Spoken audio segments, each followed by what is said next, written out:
असं बघत होत्या. त्याच्यामध्ये कुठेही काही लाल काळा डाग वेगळा काही तुटलेला वेपर असेल तर ते बाजूला ठेवतो. चांगलेच वेपर फक्त त्या साईडला ठेवत होते आमच्यासाठी, शूटिंगसाठी. आणि त्याच्यासाठी त्यांनी 70 किलो वेपर आणले होते. एका चेअरवरती बसतात आणि हात टाकून मागे म्हणतात विजय, किरण, चव्हाण, मोठमोठी नावं आहेत की त्यांना काय ऍक्टिंगच येत असेल, त्यांना एडिटिंग काही माहीत नसेल, त्यांना कॅमेराबद्दल काही नॉलेज नसेल. असं नसतं, त्यांना सगळं माहिती असतं. आपल्याला माहित नसतं की त्यांना माहिती. तसं सलमान खान बरोबर आम्ही दबंग चित्रपट केला होता. सानी सर म्हणजे कळलं मला तिथं, मला being such a great cameraman, त्यांना कळलं की यांना काय पाहिजे असणार. तर ते दोघांबरोबर ते काम करणं खूप चांगलं होतं. त्यांना न बोलताच यांना कळायचं यांना काय पाहिजे.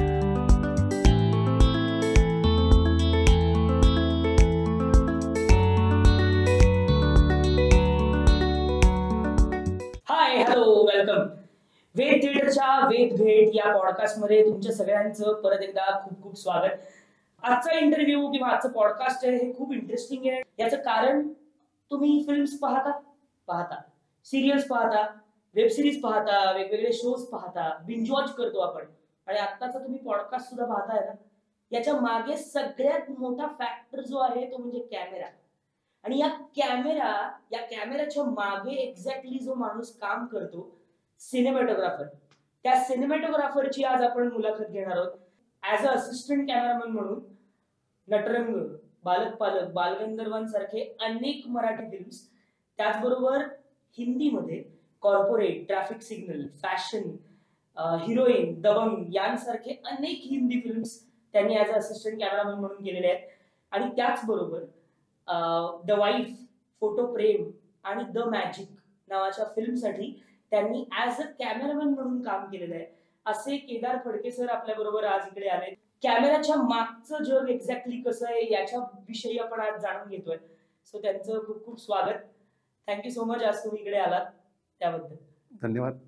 वेद भेटने मला बोलवलं आज एका पॉडकास्टसाठी, त्याच्यासाठी तुमचे आभार. सुरू. सो सगळ्यात पहिला प्रश्न हाच, जो मी मगाशी म्हटलं तसं, की सिनेमॅटोग्राफर किंवा सिनेमॅटोग्राफी म्हणजे एक्झॅक्टली काय.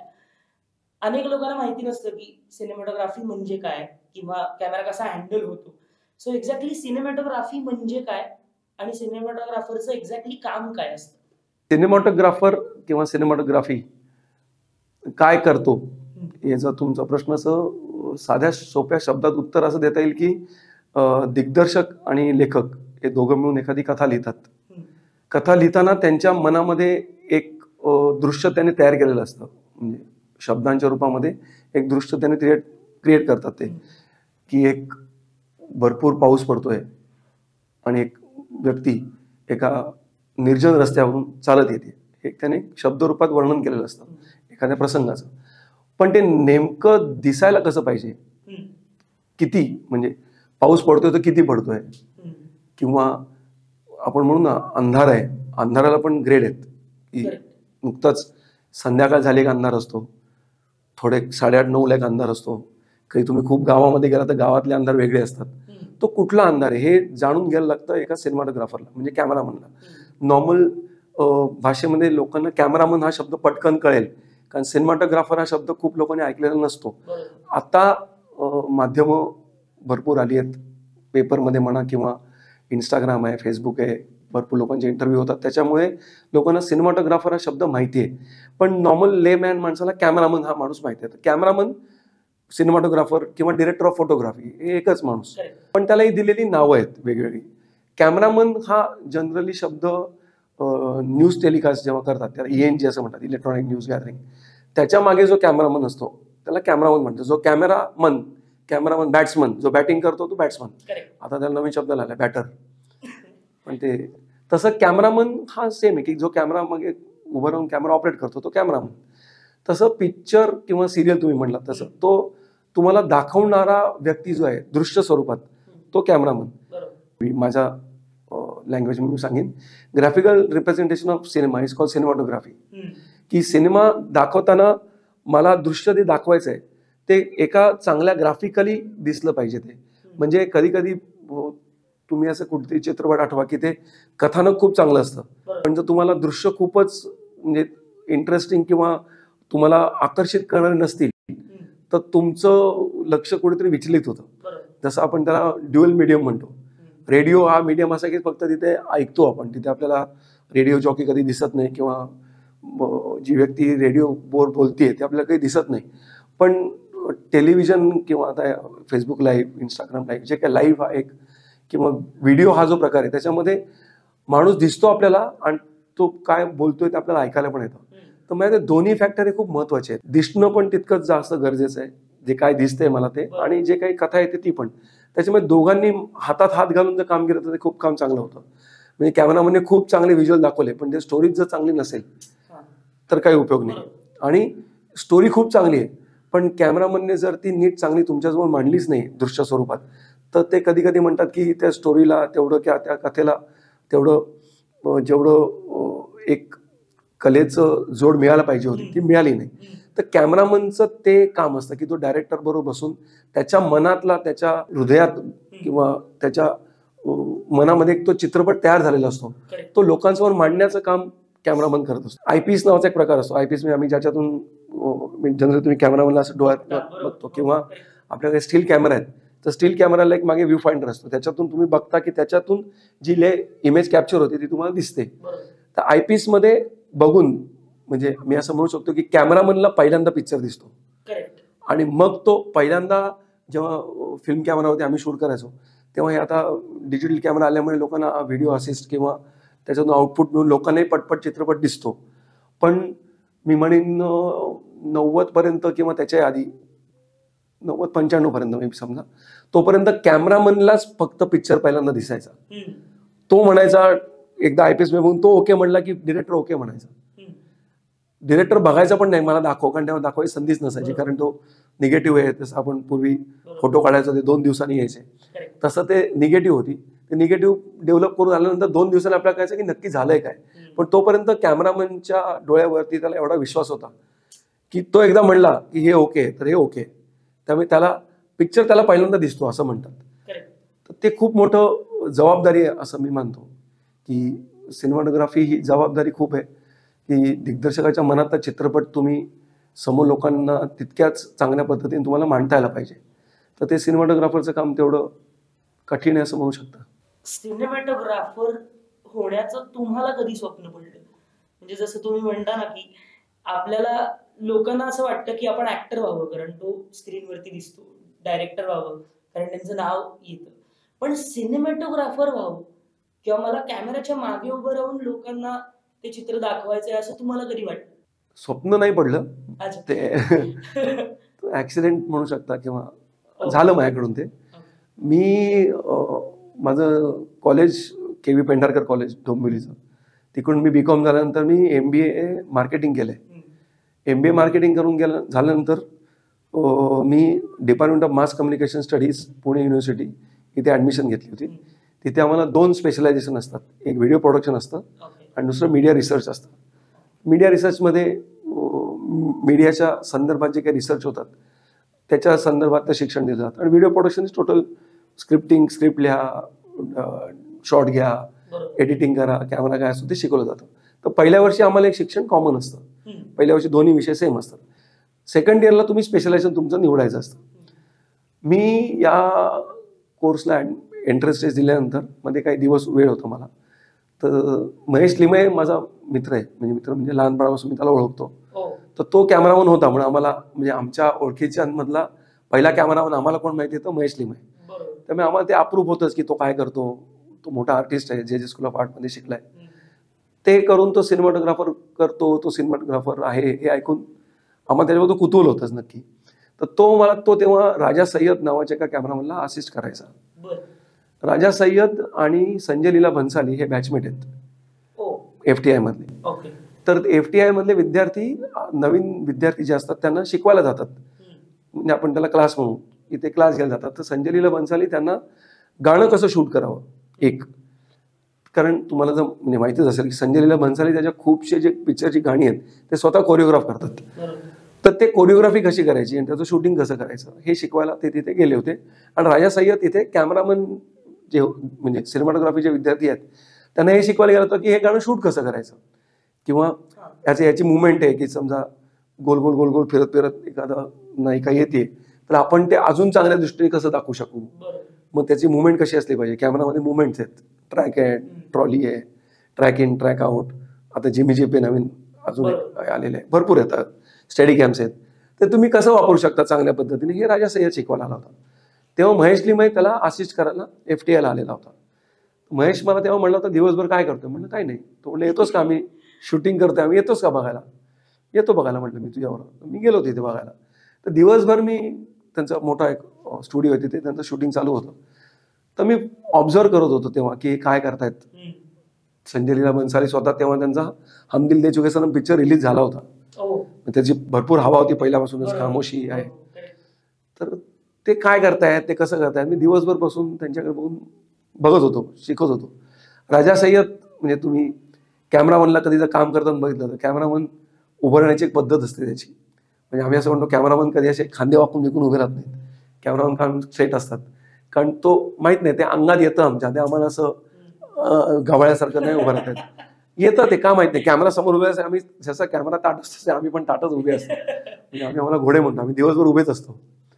तर ती एक म्हणजे कॅमेरामनची एक लक्कब असते, तो उभवण्याची पद्धत, तो जसे शॉट सांगतोय, जसे कॅमेरावरती बसतोय, तो एक स्टाईल मला त्याची आवडली. तिथे मी पहिल्यांदा आकर्षित झालो की कॅमेरामन काहीतरी म्हणजे बेस्ट आहे, म्हणजे जे काही काम करतात ते चांगलं आहे. मग त्याच्यानंतर संध्याकाळी कार्यक्रम संपल्यानंतर संजय लीला बन्साली म्हणाले कोण हो आप. मी नाव सांगून सांगितलं मी महेश लिमय बरोबर आलोय. म्हटलं आप दिनभर मैं देख रहा हूँ आपको, आप एक काम अच्छा कर रहे हैं. नुसतं बसून राहणं हे काय चांगलं काम होतं मला माहित नव्हतं.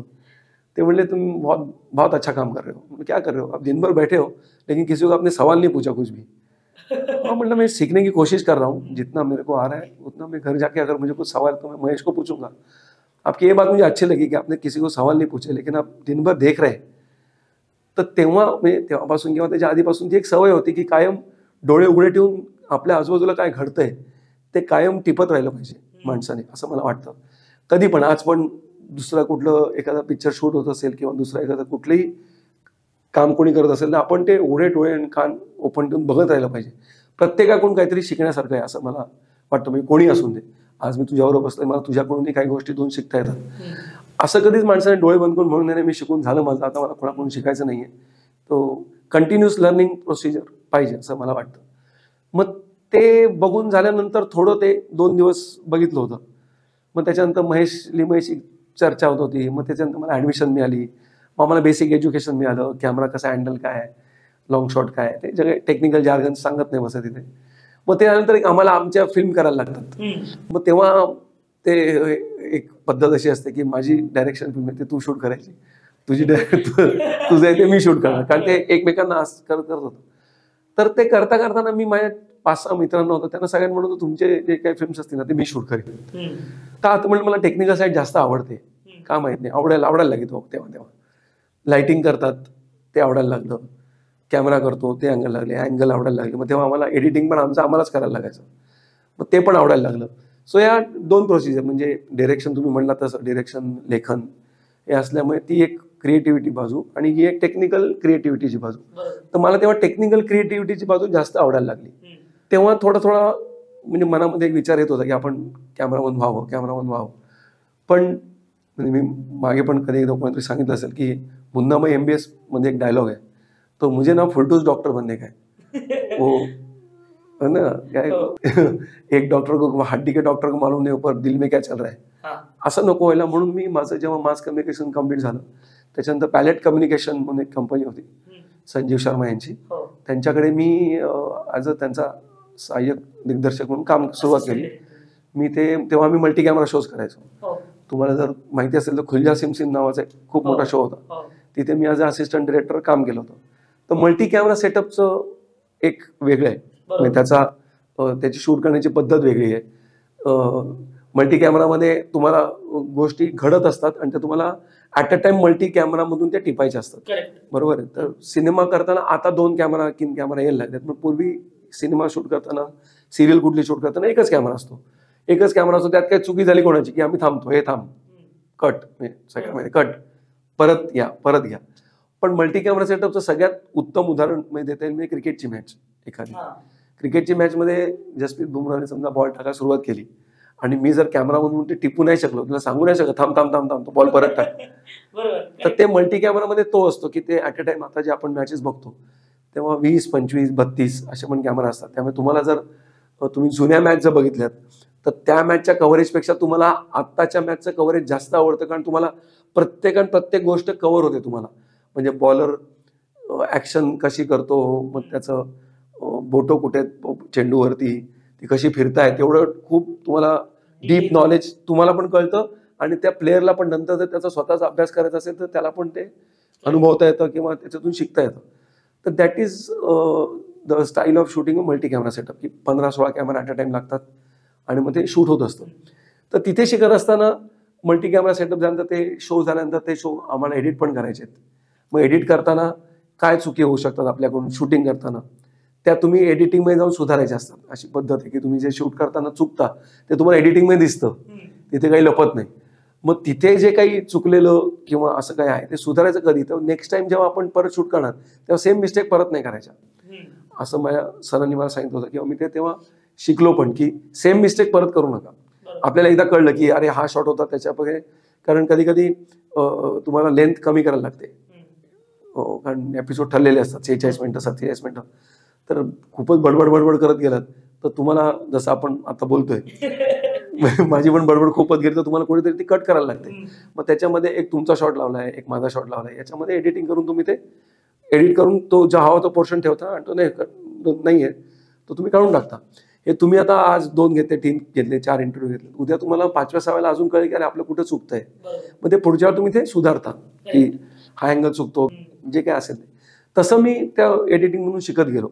मग तिथे पण ते मल्टी कॅमेराचे कॅमेरामन जे ऑपरेट करायचे किंवा त्यांच्याकडून पण भरपूर शिकायला मिळतं. आम्ही त्याच्या जवळजवळ 150 एपिसोड आम्ही शूट केले. त्याच्यानंतर किसमे कितना है दम, आज देखेंगे हम नावाचा एक कॅरिओके नावाचा एक, म्हणजे कॅरिओकेचा एक शो होता. सोनू निगम अँकर होता आणि हुसेन आणि गुलपना असे होते. सगळेजण यायचे, ते 10 सेलिब्रिटी, आणि ते कॅरिओके गाणी गायची. त्याची आम्ही म्हणजे 32 का 50 काहीतरी एपिसोड शूट केले. सो इन अ वे मी तेव्हा 3-4 वर्षामध्ये एक 450च्या आसपास मल्टी कॅमेरा एपिसोड शूट केले. तर ते करून झाल्यानंतर माझा दिग्दर्शक जे होते संजीव शर्मा, ते मला म्हणले आता चल पुढचा एक शो आहे तो तू डिरेक्ट कर. कारण तोपर्यंत त्यांना मी करून ते कधी नसले की आम्हाला सांगायचे की तू करले डिरेक्ट, मैं नाही हूँ, मैं दफ्तर घालून तर तू चालू कर. तेव्हा पण मला का माहित नाही, ते दिग्दर्शनापेक्षा मला ते कॅमेरा किंवा टेक्निकल साईड जास्त आवडत होती. पण त्यांना उठून एका दिवशी मी सांगितलं, सर मैं छोड़ रहा हूँ काम. क्यों छोड़ रहा है? म्हणून कॅमेरामन बनना है. अभी पागल है, अभी ऑफिस जाके हाँ ओके. अरे 4 साल हो गया पढ़ के, अभी तू ऑफिस जाएगा, वो लाइट उठाएगा, लाइट रखेगा, सेंटर लेगा, वो 2-3 साल उधर तेरा टाइम जाएगा, अभी तू बन गया डायरेक्टर, क्यों जा रहा है उधर?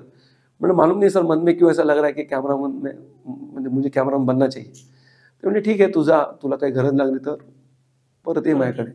सो असं होत गेलं की ॲक्सिडेंटल काही गोष्टी घडत गेल्या, आवडत गेल्या, म्हणून मी कॅमेरामन होत गेलो.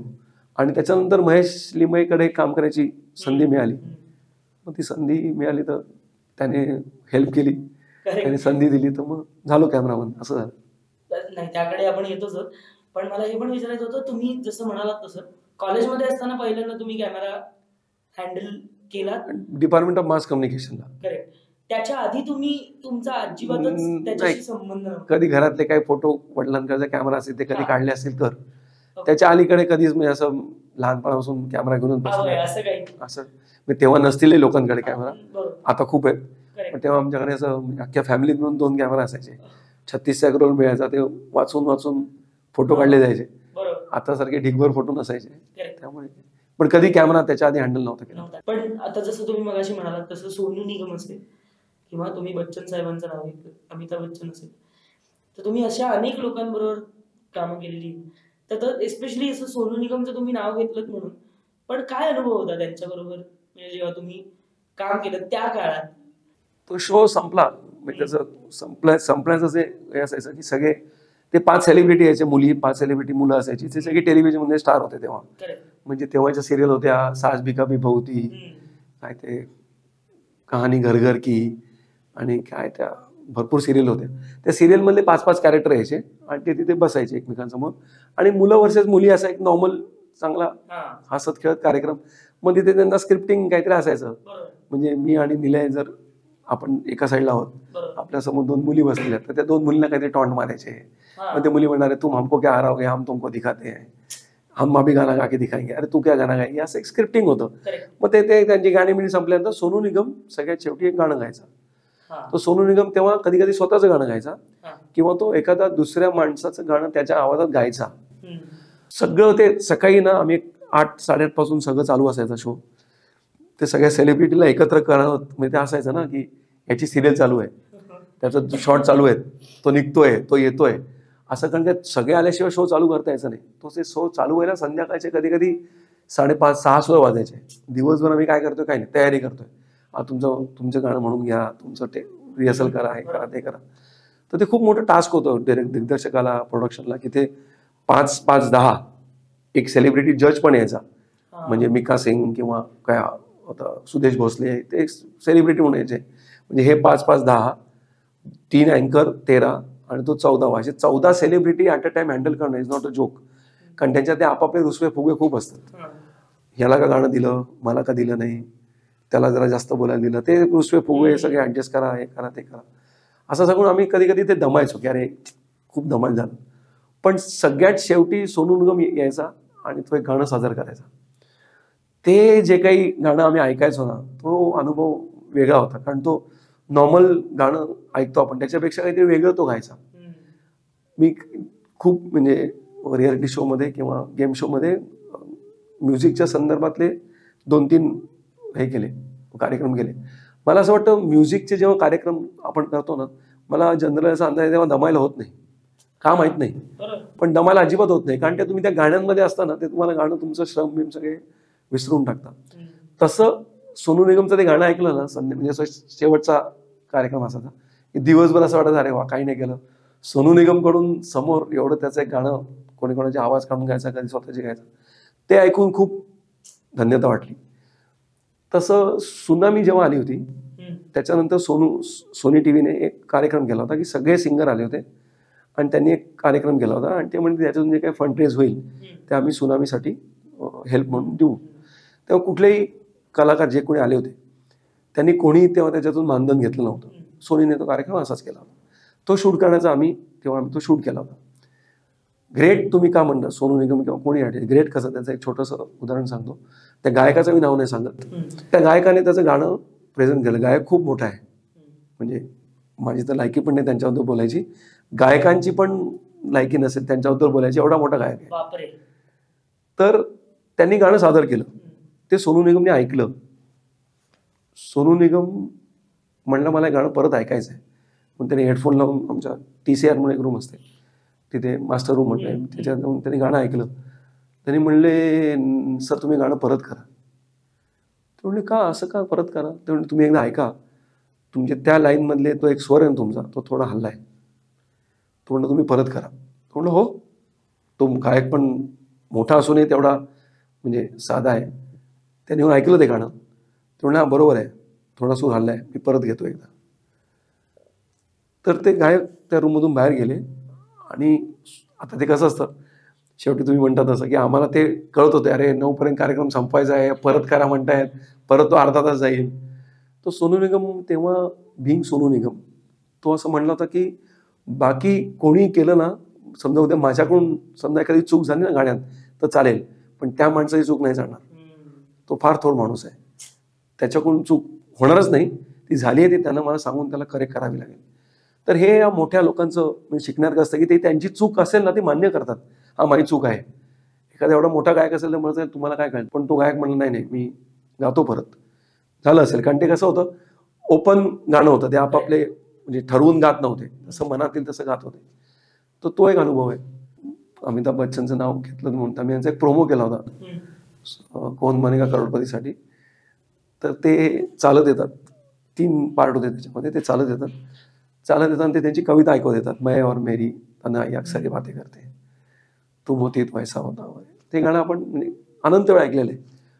पण तेव्हा त्यांच्या तोंडून लाईव्ह ऐकायचा तो अनुभव आला की एक असतं ना आपण म्हणतो अरे मी तेंडुलकरला बघितलं, हा सुपलो. म्हणजे नॉट तेंडुलकर, तुमच्याकडे कोणी असेल, उद्या एखादा गायकाला मी ऐकलं किंवा समोर बसलो, त्यांच्यासमोर गेलं, एखादा राजकारणी असेल, आपल्याला वाटतं अरे हा खूप मोठा आहे, त्यांच्यासमोर बसू शकलो, एखादा चांगला तत्ववेत्ता असेल त्याच्याकडून मी त्याचं भाषण समोर बसून ऐकलं किंवा ते माझ्याशी बोलले की जो एक आपल्याला अनुभव येतो ना की थोर आहे काहीतरी, तसं मला झालं होतं की त्या एकाच शूटमध्ये त्यांचे 3 जे म्हणजे आयकॉनिक किंवा असे काय आपण डायलॉग म्हणू, ते मला 3ही डायलॉग त्यावेळेला ऐकायला मिळाले.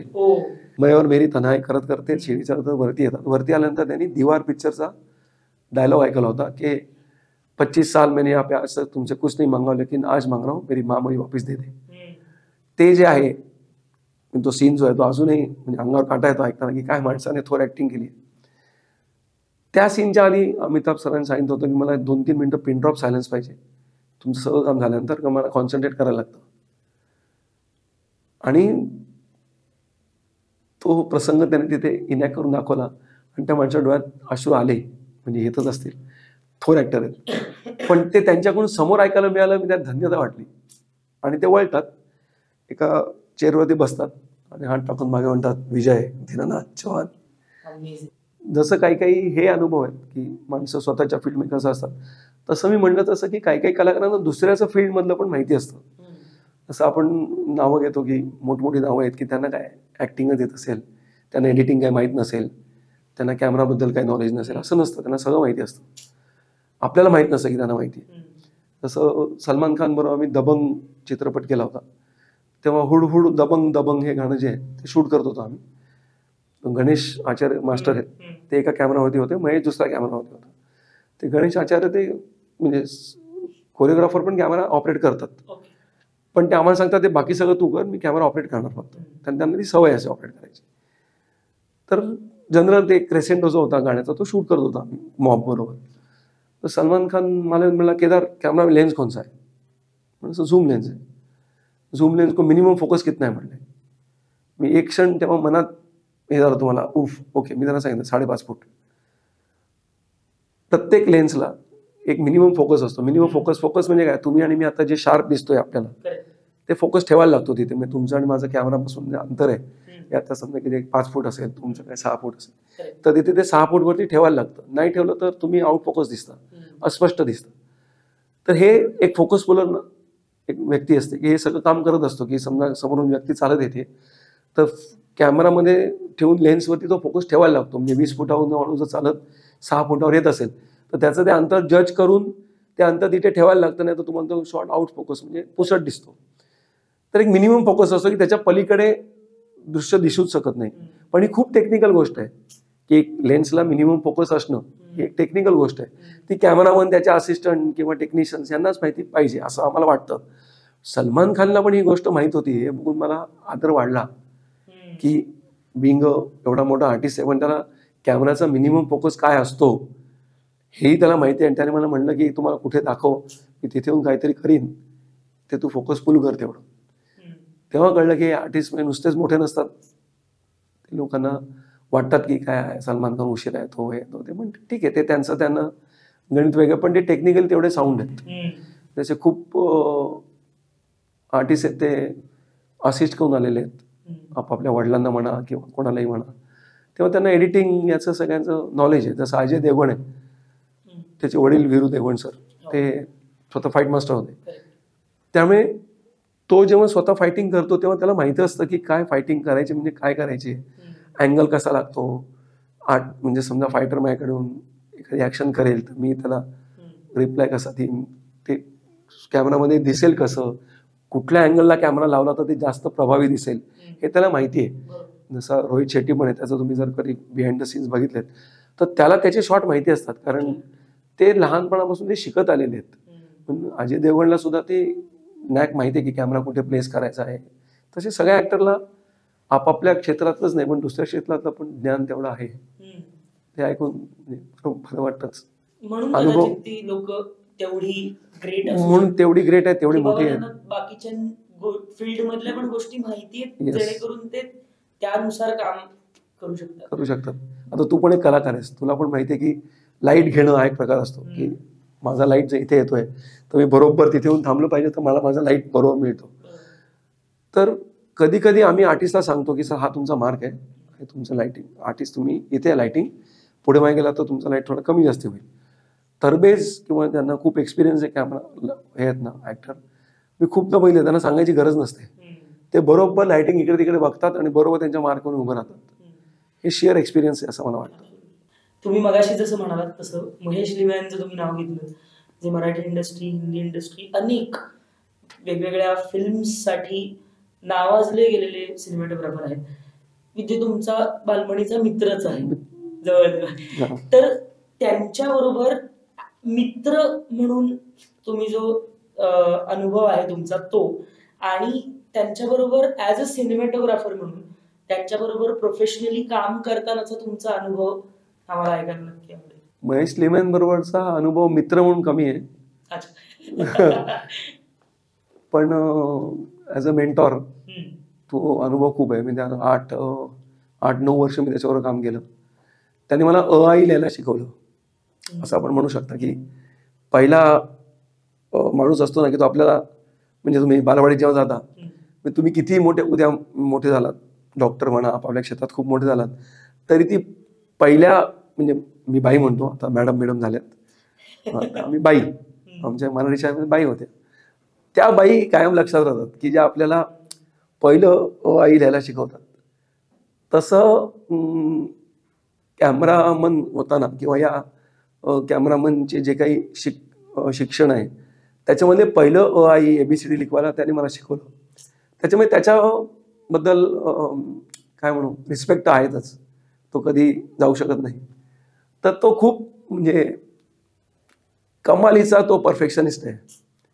म्हणजे त्याचं एक एक फ्रेम जर तुम्ही बघितलीत ना, तो स्वतः खूप चांगला पेंटर आहे. त्यामुळे त्याची प्रत्येक फ्रेम जी आहे ना, ती बघितली तुम्हाला वाटतं हे एक पेंटिंग आहे. म्हणजे असं बघत बसावं असं वाटतं त्याचं एक एक फ्रेम जी असते. आणि तो म्हणतात ना, म्हणजे कोणी करत नाही, पण असं पटपट शूट करून टाकू, रेचाचा संपू असं त्याचं कधीच नसतं. तो नाही रे थांब, हे बरोबर नाही आहे. म्हणजे छोट्या छोट्या गोष्टींचा विचार असतो, की तुमच्या मागे काय दिसतंय, हा लाईट कसा येणार आहे, मागच्या सीनचा काय आहे, कथेचा विचार करून, हे करून, प्लॅनिंग करून. कधी कधी आम्ही प्लॅनिंग करून विचार करतो, की हा लाईट सकाळी आउटडोरला जर करायचं आहे तर 9 वाजताच तो शॉट घेतला पाहिजे. कधी सूर्योदयाचे शॉट असतात, ते सूर्योदयाचे शॉट सूर्योदय झाल्यानंतर घेता येत नाहीत.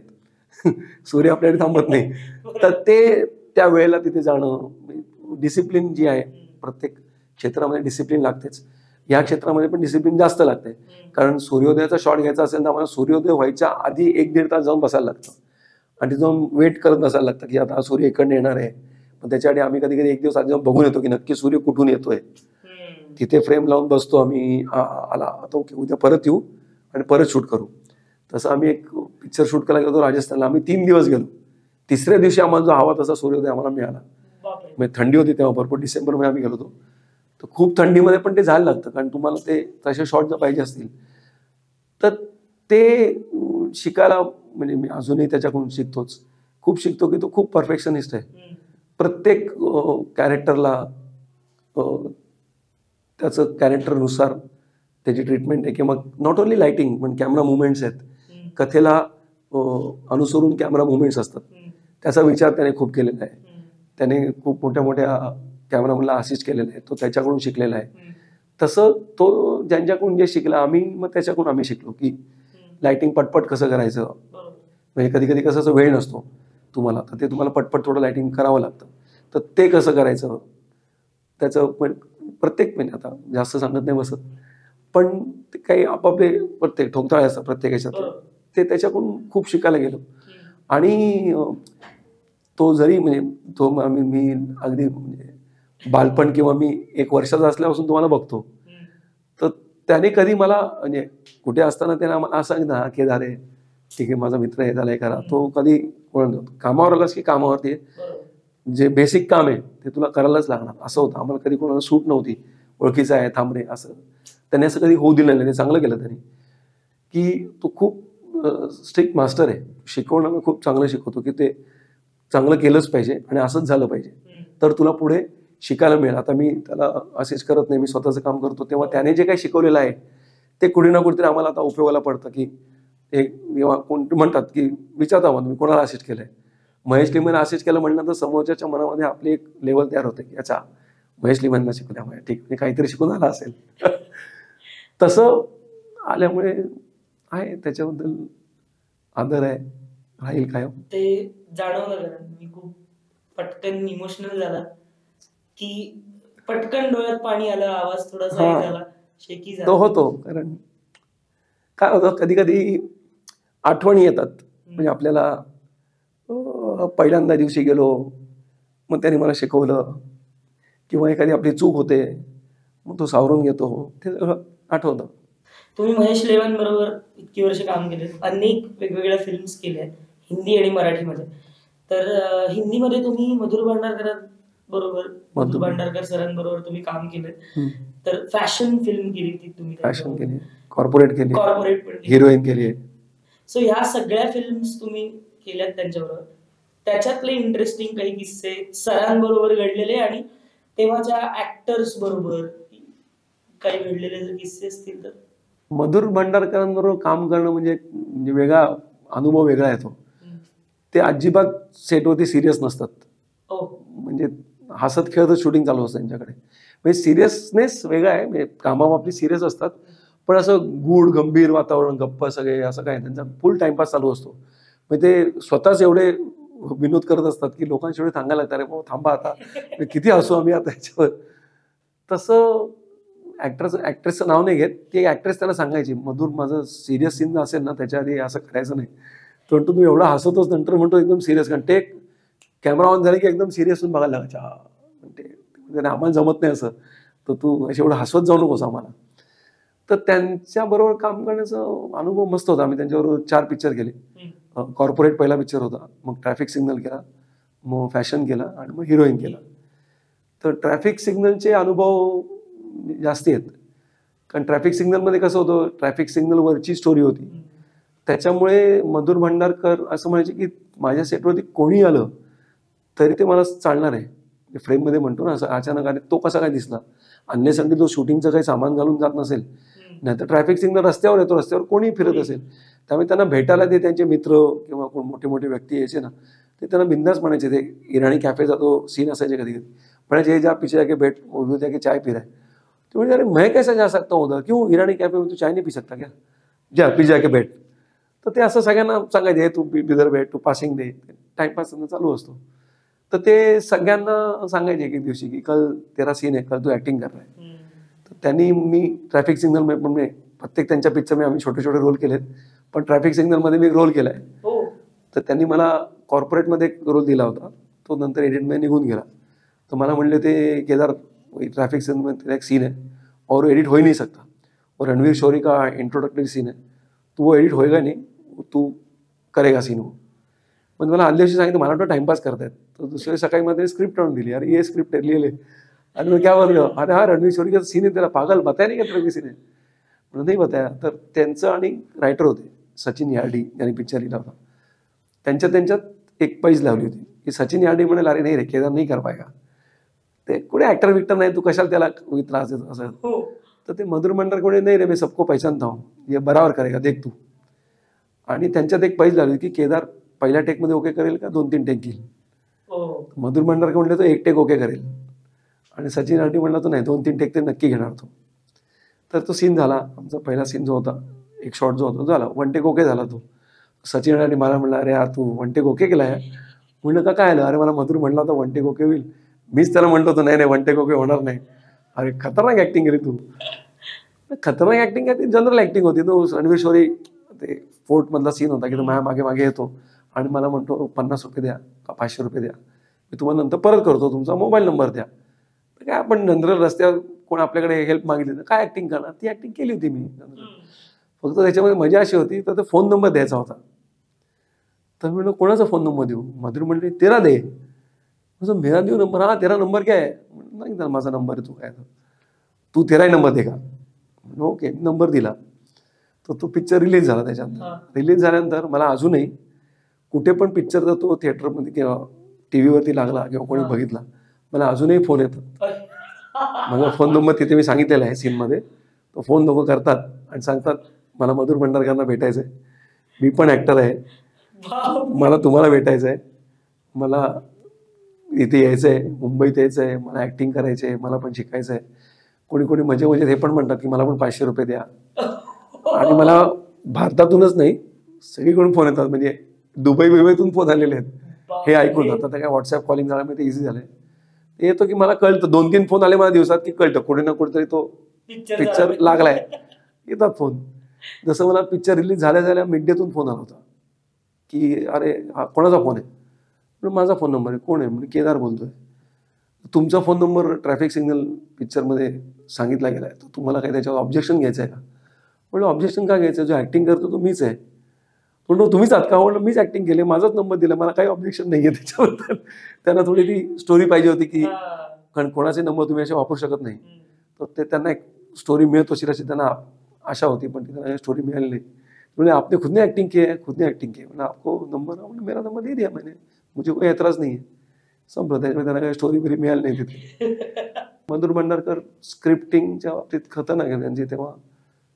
तर प्रत्येक प्रसंग ऍक्टरकडून कसा काढून घ्यायचा, त्यांच्याकडे हातोटी ती खतरनाक होती. 4 पिक्चर केले. कॉर्पोरेट वेगळा पिक्चर एक, ट्रॅफिक सिग्नल वेगळा, फॅशन एक वेगळा, हिरोईन एक अजून वेगळा होता. तर फॅशन फिल्म खूप जास्त तेव्हा हाईप झाली, खूप गाजली होती. त्याच्याबद्दलचे काही किस्से असतील? फॅशन शो तिथे म्हणजे दर आठवड्याला आम्ही एक फॅशन शो शूट करायचो. रॅम्प वॉक्स आणि हे ते सगळं शूट व्हायचं. मोठमोठ्या जे फॅशन डिझायनर आहेत त्यांची कामं आम्हाला बघायला मिळेल त्याच्यामुळे.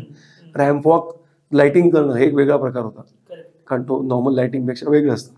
मग ते महेश बरोबर शिकत असताना आम्हाला तो रॅम्प वॉकचं लाइटिंग कसं करायचं ते एक वेगळं शिकायला मिळालं.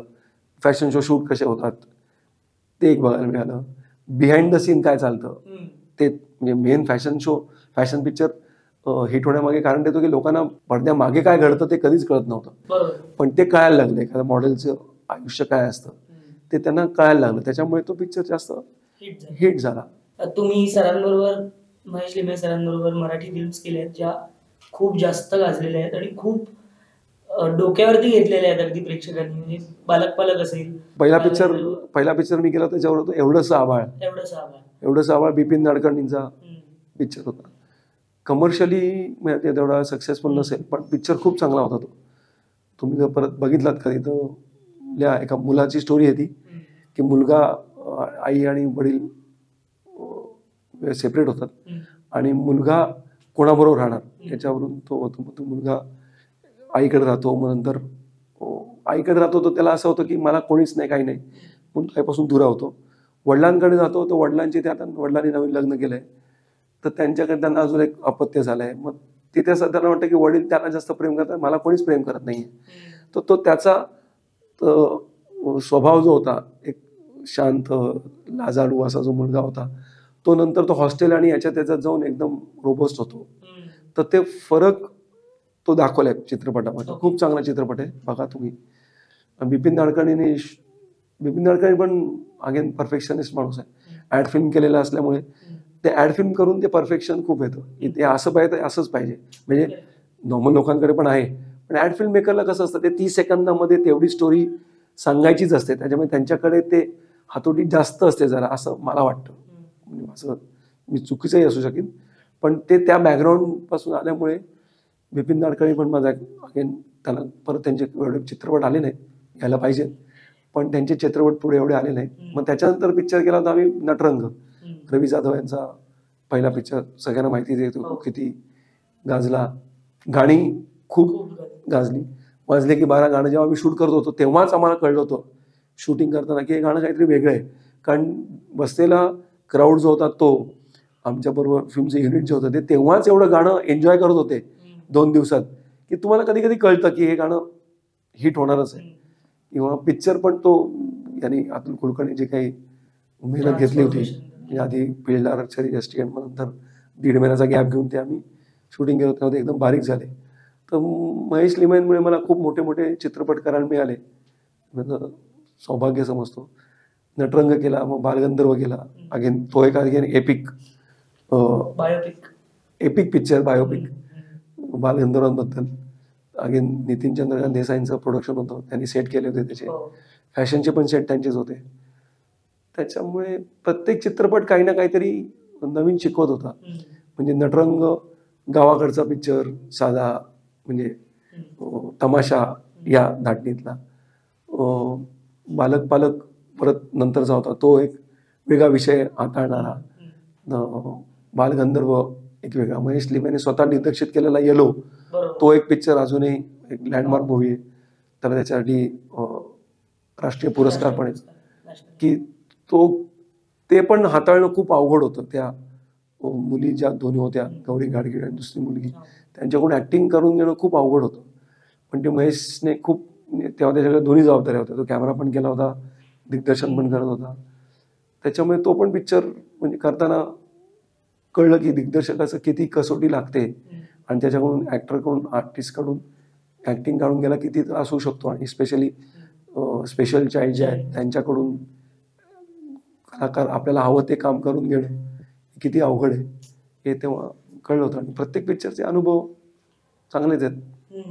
तुम्ही आतापर्यंत जवळजवळ ऍडव्हर्टायझिंग क्षेत्रामध्ये पण खूप काम केले, जवळजवळ महेश बरोबर महेश बरोबर आहे, अनिल मेहता सर आहेत, त्यांच्याबरोबर पण ऍड फिल्म मी भरपूर केल्यात. काही फॉरेन डीओपी यायचे, त्यांच्याबरोबर पण मी फोकस पुलचं मागे एकदा नाव घेतलं होतं, ते फोकस पुलिंगचं पण मी काम करायचो. कधी कधी गॅफर म्हणून एक असतो की लाइटिंग बघतो, ते पण काम केलंय त्यांच्याबरोबर. त्यामुळे ऍड फिल्म आणि चित्रपट हे दोन्ही वेगवेगळं प्रकारच वेगवेगळे. जसं मगाशी तुम्ही म्हणालात की ऍड फिल्म करताना डिरेक्टरची आणि सिनेमॅटोग्राफरची खूप जास्त कसोटी लागते, तर एक्झॅक्टली मला हेच विचारायचं आहे की ऍड फिल्म करणं आणि फिल्म्स करणं, सिरियल्स करणं याच्यात काय फरक आहे किंवा तुम्ही कशा प्रकारे ते करता? माध्यमच वेगळं आहे. ऍड फिल्म तुम्ही बघा, ऍड फिल्म मॅक्सिमम तुम्हाला किती सेकंदाची दिसते? 20 सेकंद, 30 सेकंद. फार मोठी ऍड फिल्म कोणी घेतं 45 सेकंद, 1 मिनिट. म्हणजे मग म्हणजे काय ऍड फिल्म एवढी कोण दाखवते? कारण त्याचा खर्च खूप आहे दाखवण्याचा. तर 30 सेकंदामध्ये तुम्हाला तुमचं प्रोडक्ट किती चांगलं आहे आणि तुम्ही माझं प्रोडक्ट का घ्या हे तुम्हाला 30 सेकंदात सांगायचं आहे. मनामध्ये आपण जर विचार केला की स्वतःबद्दल सांगा 30 सेकंदात सगळं, तर आपल्याला सांगता येत नाही. पण ते ऍड फिल्म मेकर जे असतात ते 30 सेकंदामध्ये माझं प्रोडक्ट चांगलं कसं आहे, म्हणजे माझा कोला चांगला कसा आहे आणि तो इतर कोल्यांपेक्षा चांगला कसा आहे हे दाखवतो. किंवा माझं एनर्जी ड्रिंक तुमच्या एनर्जी ड्रिंकपेक्षा चांगलं कसं आहे, किंवा मेरी टिकिया आपकी टिकिया से ज्यादा साफ कैसे करते, हे ते दाखवणं याची कला आहे. ती ऍड फिल्म मेकरला येते. ती एजन्सी असते, एजन्सी ऍड फिल्म बनवतात, त्यांच्याकडून तो विचार येतो की एक मुलगा आणि एक आई काय कुठे याच्यात चालल्यात, बाजारात आहेत, ते काय ना नीना कुलकर्णीची ऍड घेतली, नोट खाली पडते, हे 10 रुपये से साफ कैसे होंगे, आणि मग ती करतात ते 10 रुपयाची. तर ती पद्धत आहे त्यांना दाखवायची. तर ते तेवढ्या सेकंदामध्ये, तेवढ्या शॉटमध्ये सगळं आलं पाहिजे की तो मुलगा त्या मार्केटमध्ये दिसला पण पाहिजे, त्यांनी घेतलं पण पाहिजे, मग ती 10 रुपयाची नोट खाली पडली पण पाहिजे, तो मुलगा खाली बसला पाहिजे, त्याच्या गुडघ्याला माती लागली पाहिजे, तो उठला पाहिजे, आजीने एक डायलॉग म्हणायचा आहे, मग तो परत आपण दाखवणार की तो शर्ट मी कसा धुतला, मग परत आधी आणि नंतर, धुवायच्या आधी धुवायच्या नंतर कसा चांगला झाला, आणि मग शेवटी परत आजी आणि नातवाचं तोंड पण दाखवायचं आहे, वा बघा आम्ही कसं वापरतो किंवा काय जे काय आहे. तर कमीत कमी वेळामध्ये किंवा ठरलेल्या वेळामध्ये तुम्हाला तुमची ऍड फिल्म संपवायची, तुम्हाला तुमचा मेसेज संपवायचा आहे आणि तुम्हाला ते मेसेज द्यायचाच आहे कम्प्लिटली. चित्रपट किंवा सिरियल करताना कसं असतं की तुम्हाला तो थोडं वेळेचं बंधन तुम्हाला नाहीये, म्हणजे बंधन आहे पण तेवढं सेकंदाचं नाहीये. ऍड फिल्म कशी 30 ते 35 सेकंद जरी झाली तरी त्याचा भाव, म्हणजे दाखवण्याचा भाव बदलतो, त्याचे म्हणजे ते स्लॉटमध्ये बदलतात. तसं चित्रपट तुम्ही 2 तास 10 मिनिटाचा, 2 तास 12 मिनिटाचा झाला तर काय फरक नाही पडत, म्हणजे अंदाज 5 मिनिटं काय फरक नाही पडत.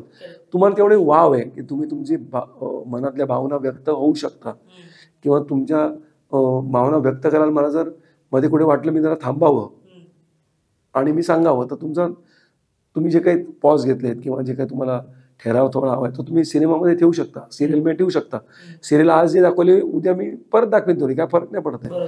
ऍड फिल्ममध्ये तसं नाही, तुम्हाला कमीत कमी वेळेमध्ये, तेवढ्या टिकलेल्या वेळेमध्ये तुमचं सगळं जे सांगणं आहे ते तुम्हाला सांगून कम्प्लीट करायचंच आहे. त्याच्यामुळे दिग्दर्शक आणि कॅमेरामन दोघांची तेवढी कसोटी की तेवढ्या वेळेमध्ये तेवढं चांगलं दाखवून ते कम्प्लीट करायलाच लागतं, नाही तर मग उपयोग नाही त्याच्यामध्ये. तर तो एक खूप मोठा फरक आहे दोन माध्यमांमधला, असं मला वाटतं.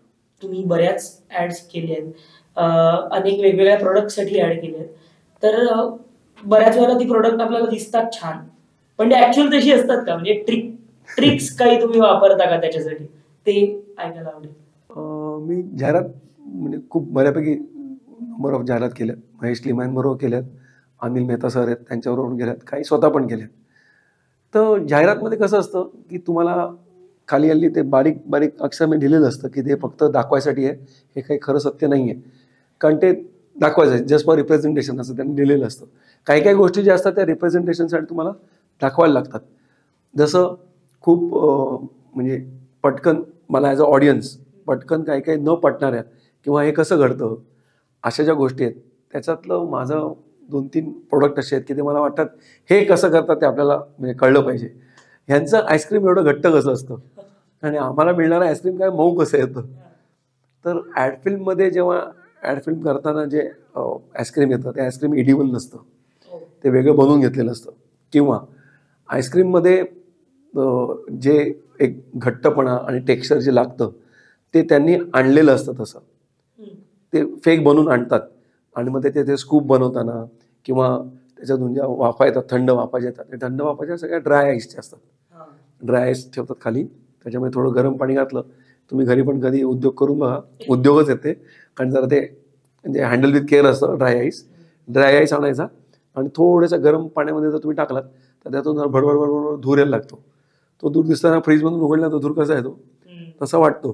त्याच्यामुळे घरी आपल्याकडे फ्रीज उघडला की असं मस्त धूर येत नाही कधी. पण तो आम्ही काय करतो ते कुठेतरी वाटी लपून ठेवतो, त्या ड्राय आईस टाकतो की असं फ्रीज उघडला की मस्त असं थंड वाटतं यांचा फ्रीज बेस्ट आहे. तर ते जरा ट्रिक असतात. तसं साबण हा एक प्रकार आहे.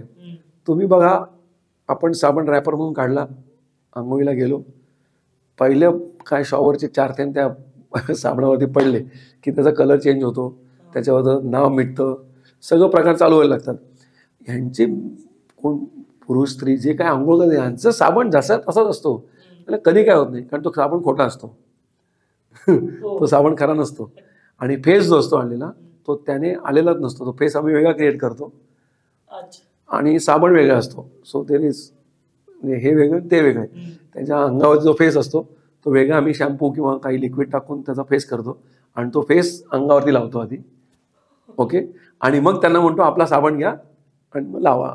की तो साबण लावताना कळतो अरे याचंच आम्ही घरी आंघोळ करतो असं पाणी पाणीदार फेस असतो, यांचा कसा एकदम मस्त असतो, तो सगळं खोटा असतो, दुसरीकडून केलेला असतो. त्याच्यामुळे तो दिसायला छान दिसतो. Advertising is more about presentation. तुम्हाला दिसतं, खूप चांगलं दिसलं पाहिजे. खूप चांगलं दिसलं नाही तर तुम्ही ते विकत घ्यायला कधी येणार नाही. तर ते खाली मग त्यांच्या तळटीपमध्ये लिहिलेलं असतं की this is for representation purpose only. तर ते तेवढं करायला लागतं जाहिरातमध्ये. तसं अजून एक सोपी किंवा पटकन रोज आपण बघण्याची गोष्ट म्हणजे चहाची पावडर आहे. चहाची पावडर त्यांनी त्यांच्या कपात टाकली की पटकन खाली रंग बदलतो पाण्याचा. आपण घरी टाकून 2 मिनिटं उकळल्याशिवाय त्याला काही रंग येत नाही. आपण म्हणतो अरे हे असं कसं होतं. तर आम्ही जेव्हा करतो ॲड फिल्म तेव्हा त्या चहाची पूड जी असते त्याला खाण्याचा कलर थोडा लावून ठेवलेला असतो आणि ती ड्राय करून ठेवलेली असते. गरम पाण्यात ती पूड टाकली की त्याचा पहिला कलर निघतो. म्हणजे चहाच्या पावडरमधून जो कलर यायला पाहिजे चहा उकळताना तो येतच नाही. आधी तो पटकन लावलेला कलर सुटतो. म्हणून आपल्याला वाटतं की यांच्या कपात टाकल्या यांचा कलर कसा काय निघतो. तर ते ट्रिक्स आहेत ट्रेडरमधल्या. जसं पिझ्झा आणि बर्गर किंवा फूड प्रॉडक्ट जे आहेत त्यांच्याहून त्यांचं फूड प्रॉडक्ट असं एकदम मस्त गरम गरम वाफ येणार आहे असं दिसतं. तर ते वाफ म्हणजे एक तर त्या गोष्टी कधी कधी इडिबल पण नसतात कारण त्याच्या त्याने बनवलेल्या नसतात. तर त्या न करताना त्याच्यावरती 2-3 थेंब केमिकल टाकलं जातं. ते केमिकल टाकल्यामुळे तो मस्त गरम पदार्थ असला असा फील येतो. पण ते इडिबल नसतं. म्हणजे आम्ही सगळ्यांनाच नाही, जे शूट करतात त्यांना माहीत असतं की हे काही जे आहे हे खाण्याजोगं नाही आहे. आम्ही शूट संपलं की ते उचलतो आणि फेकून देतो. तशा काही काही गोष्टी असतात. गमतीदार अनुभव किंवा लोकांना पटणार नाही किंवा असं जर काही सांगितलं तर आम्ही एकदा एका जाहिरात कंपनीचं म्हणजे प्रोडक्टचं नाव घेत नाही पण एका वेफरचं आम्ही ॲड करत होतो. तर त्या वेफरची ॲड करायला तुम्हाला काय वाटतं की अंदाजे एक वेफरचे 2 प्रकार आहेत. एक काय ते टोमॅटो टँगी फ्लेवर काहीतरी होता आणि एक काहीतरी ओनियन फ्लेवर होता. अशा 2ची ॲड करायच्या होत्या. पॅकशॉट्स करत होतो म्हणजे ते पॅकेट उघडतं त्याच्यातून ते वेफर बाहेर येतात. ते असतं ना 2 बोटांनी पकडतात असं तुटतं वेफर. असे शॉर्ट करायचे होते. तर किती किलो वेफर तिथे आलेले असतील असं तुम्हाला अंदाज? 5 किलो. हां ठीक आहे. टोमॅटो फ्लेवरचे 70 किलो आले होते आणि ऑनियन फ्लेवरचे 70 किलो वेफर आले होते. आणि मी जेव्हा तिथे गेलो तिथे एक मोठं टेबल लावलेलं होतं आणि 4 मुली होत्या. त्या हे असतं चिमटा असतो ना ते वेफर उघडले होते त्यांनी आणि चिमट्यामध्ये एक एक वेफर पकडत होत्या, असं बघत होत्या. त्याच्यामध्ये कुठेही काही लाल काळा डाग वेगळा काही तुटलेला वेफर असेल तर ते बाजूला ठेवत होत्या. चांगलेच वेफर फक्त त्या साईडला ठेवत होत्या आमच्यासाठी, शूटिंगसाठी. आणि त्याच्यासाठी त्यांनी 70 किलो वेफर आणले होते आणि जे उरलेले वेफर होते ते ठेवत होते. कोणाला घ्यायचे तर घेऊन जा, काय हवं ते करा, आम्हाला फक्त चांगलेच पाहिजेत. मग त्यांनी त्या 70 किलोमधून वाटून असं करून एक 2-3 किलो बाजूला लावून ठेवले होते. पण ते कडक होते, म्हणजे त्याच्यावरती एकही ब्लेमिश नव्हतं, काळा डॉट नाही कुठे, काही नाही. कारण ते दाखवताना कधी एक्स्ट्रा फ्राय झाला असेल, कधी तो पॅकेटमध्ये येताना तुटतो, काही काही तुटतात, तुम्हाला पण माहिती आहे की आपण ते शेवटी असं हातात घेऊन खातो. पण ते तुटलेले वेफर दाखवतात कसे, दाखवता येत नाहीत तसे. मग ते करायला तेवढे वेफर असे घेऊन येतात आणि आम्ही झाल्यानंतर ते आमच्याने काय फाडकन उडतात वेफर, काय फाटतात. आम्ही म्हटलं आम्ही झाडू म्हणून आम्ही म्हटलं काढून टाका वेफर. जसं मॅगीचं आम्ही एक कमर्शियल शूट करत होतो, तर मॅगीमध्ये नवीन त्यांनी मध्ये फ्लेवर आणले होते, काही एक्स्ट्रा मिरची आहे आणि असे काय काय फ्लेवर होते. तर ते सगळे हायस्पीड शॉट्स असतात. हायस्पीड म्हणजे 25 फ्रेम पर सेकंदला आपल्याला टेलिव्हिजन दिसतं, कारण 50 हर्ट्जचा आपला इलेक्ट्रिकचा सिग्नल आहे, इलेक्ट्रिसिटीचा सिग्नल. तर डिवायडेड बाय 25 फ्रेम्स. कुठलीही गोष्ट आपण स्लो मोशन म्हणतो ना, स्लो मोशन केली की कुठलीही गोष्ट चांगली का दिसते, कारण आपण नॉर्मल आयुष्यात कधी अशी गोष्ट बघतच नाही, म्हणून ती लगेच चांगली दिसायला लागते. तर स्लो मोशनमध्ये आम्ही ॲड शूट करतो की दूध पडतंय, ते हळू येतं पडतं, मग त्याचा क्राऊन होतो. कधी कधी क्राऊन म्हणजे थेंब पडल्यानंतर तो असा बाजूला होतो, डिस्पर्स होतो आणि त्याचा असा क्राऊन तयार होतो, तर त्याला क्राऊन करणं म्हणतात. तो क्राऊन होतो आणि परत खाली जातो. तर ते 1000 FPS 2000 FPS शूट केलं की हे सगळे उद्योग दिसतात डोळ्याला. साध्या डोळ्याला 25 FPS ला काही दिसत नाही. तुम्ही कधी यूट्यूब किंवा कशावर सर्च करून बघा हाय स्पीड शॉट्स, मग तुम्हाला दिसेल काय काय होतं त्या हाय स्पीडमध्ये. म्हणजे 1000 फ्रेमला काय होतं, 2000 फ्रेमला काय होतं, किंवा एकच गोष्ट 50 फ्रेमला काय दिसते, 100 फ्रेमला काय दिसते. तर ॲड फिल्ममध्ये हे सगळं करताना तुम्हाला त्याच्यातली मजा जी आहे ती कळत जाईल. घोडा पळतो तेव्हा तुम्ही जर नीट कधी तुम्हाला बघायला मिळालं तर एक क्षण असा असतो की घोड्याचे 4ही पाय हवेत असतात, पण ते आपल्याला नॉर्मल डोळ्यात दिसत नाही, कारण आपल्याला तेवढं स्कॅनिंग रेट नाही आपला तेवढा. 1000 FPS ला तुम्ही शूट केलं तुम्हाला निवांत कळतं की घोडा जेव्हा 2 पाय पुढे आणि असे एकत्र घेतो तेव्हा तो काही क्षणासाठी फुल हवेत असतो आणि तो परत आपले पाय टाकतो. कुणी जो प्राणी पळतो किंवा आपण पण जेव्हा जोरात पळतो एक काही क्षणासाठी आपण हवेत असतो, पण त्या हायस्पीड केल्यामुळे दिसतं. तसंच सेम आहे ते ॲडव्हर्टायझिंगमध्ये. काही ना काहीतरी पदार्थ रंजक दाखवतात, रंजक दिसतात म्हणून ते आपण घेतो. किंवा आपण जर कुठल्या कोलाची बाटली घेतली आणि ती घरी आणून ठेवली थंड थंड की ती जाहिरातमध्ये जशी थंड दिसते ना तशी आम्हाला घरी दिसत नाही. आपली ठेवली की लगेच साधी होते, पाणी पडायला लागतं बाहेर. यांचं कसं ती मॉडेल पकडेपर्यंत सगळं तो मस्त बाहेर अशी फ्रॉस्ट केलेली कशी दिसते. तर आम्ही त्याला व्हॅसलीन लावतो बाहेरून, नीट व्हॅसलीन लावलेलं असतं आणि व्हॅसलीन लावून त्याच्यानंतर पाण्याचा स्प्रे असतो ना आपला, फुसफुस फुसफुस फुसफुस तुम्ही करून बघा. पाण्याची बाटली घ्या, हलकं व्हॅसलीन घ्या, चोपू नका, एकदम हलकं व्हॅसलीन अख्ख्या बाटलीला लावा, नीट दिसणार नाही काही असं, आणि त्याच्यावरती थोडा स्प्रे करा. मग ते पाण्याचे थेंब आहेत ना ते त्याच्यावर चिटकून बसतात, ते हलत नाहीत. मग ते आपल्याला वाटतं अरे काय थंड बाटली यांची, मग ती काढताना अशी मस्त दिसते. पण ते असे सगळे उद्योग केल्यामुळे दिसत असते. ॲडव्हर्टायझिंगमध्ये अशी मजा आहे. सो 2 प्रश्न आहेत. एक तर आपण तुम्ही मराठी फिल्म्स पण केल्या आहेत, सिरियल्स केले आहेत, ॲड्स केले आहेत, हिंदी पण केले आहेत. सो मराठी इंडस्ट्री आणि हिंदी इंडस्ट्री याच्यात तुम्हाला काय फरक जाणवला कामाशी रिलेटेड, आणि कुठल्या गोष्टी मराठीत आल्या पाहिजेत हिंदीतून आणि कुठल्या गोष्टी हिंदीत गेल्या पाहिजेत मराठीतून? पॉलिटिकली करेक्ट उत्तर द्यायला लागेल. ठीक आहे, देतो मी उत्तर. हिंदी चित्रपटसृष्टी खूप मोठी आहे, कारण त्यांच्याकडे पैसा खूप आहे. त्याच्यामुळे त्यांचं काम करण्याचे स्केल जो म्हणतो आपण तो खूप मोठा आहे. म्हणजे दबंग सारखा चित्रपट मराठीमध्ये पण होऊ शकतो, पण तो तेवढ्या स्केलला होऊ शकत नाही. कारण शेवटी कसं आहे, तुम्ही 100 रुपये जर खर्च केलेत तर तुम्हाला 100 रुपये परत पण यायला पाहिजे. त्याच्यासाठी तुम्ही 100 रुपये खर्च करता. कोणी दिवाळखोरीसाठी जर पिक्चर कोणी किंवा कुठलंच काम कधी काही करत नाही. तसं मला वाटतं हिंदी सिनेसृष्टी जी आहे त्याच्यामध्ये लोक पैसे खर्च करू शकतात, कारण त्यांना तेवढी गॅरंटी की त्यांना पैसे परत येतील. कारण पिक्चर अख्ख्या भारतात बघितला जाईल किंवा ज्यांना ज्यांना हिंदी कळते त्यांना बघण्यात येईल. मराठी चित्रपटसृष्टीला रिजनल म्हणजे प्रादेशिक भाषा असल्यामुळे प्रेक्षक जो आहे तो तेवढा कमी होतो, आधीच कमी होतो. कारण सॅम्पल सायझिंग अख्खा भारत हिंदी पिक्चर बघू शकतो, पण मराठी कळणारे लोक कमी आहेत. मग त्यांना तुमचा चित्रपट तुम्ही दाखवा, मग त्याच्यातून तुमचं रेव्हेन्यू जनरेशन करा. त्याच्यामुळे त्यांचा पहिला आवाकाच जरा कमी असतो. मराठीमध्ये आवाका जास्त ठेवता येत नाही, कारण परत ते आपल्याला पैसे रिकव्हरी करायचे आहेत, याचा सगळा फॅक्टर आहे. हिंदीमध्ये पण शिस्त आहे, नाही असं मी म्हणत नाही, पण मराठीमध्ये शिस्त जरा जास्त आहे असं मला वाटतं जनरली. का मला माहीत नाही, पण कलाकार पण तेवढेच म्हणजे वेळेत येतात म्हणा, तंत्रज्ञ पण तेवढे हे असतात. हिंदीमध्ये नाही आहेत असं म्हणत नाही, पण मे बी मी थोडा बायस असेल की मला मराठी चित्रपट करायला जास्त आवडतात, किंवा जास्त आपुलकीचं नातं आहे आपलं मराठीशी, मातृभाषा असल्यामुळे असेल कदाचित का असलंच पाहिजे, पण तो एक कनेक्ट जास्त वाटतो. अजूनही आहे की मराठी सिनेसृष्टीत जे काही कलाकार येतात ते खूप जण नाट्य विभाग किंवा नाटकात काम करून येतात, तेव्हा पाठांतर हा जो विषय आहे तो त्यांच्याकडे खूप चोख असतो. तो जरा कधी कधी म्हणजे नॉट अगेन ठोकताळे सगळ्यांसाठी सेम नाही आहेत, ऑब्झर्वेशन जनरल असं की हिंदीमध्ये थोडं असतात काही कलाकार की त्यांचं जरा दिसणं सगळं छान असतं, पण पाठांतरामध्ये आले की जरा ते गडबडतात. पण मराठी चित्रपटसृष्टीतले जे काही कलाकार आहेत त्यांचं पाठांतर आहे विषय खतरनाक असतो. त्याला पटापट पाठ करतात, त्यांना जास्त वेळ लागत नाही पाठांतर वगैरे करायला. तो एक गोष्ट फक्त वाटते. बाकी काय यावं मराठीत, काय प्रेक्षक यावा आधी. मराठी चित्रपटसृष्टीत पहिलं काय गोष्ट यायला हवी तर प्रेक्षक यायला हवा. कारण प्रेक्षकांनी आपलीच जर भाषाचे चित्रपट जे ते बघितले नाहीत तर मग कोण बघणार.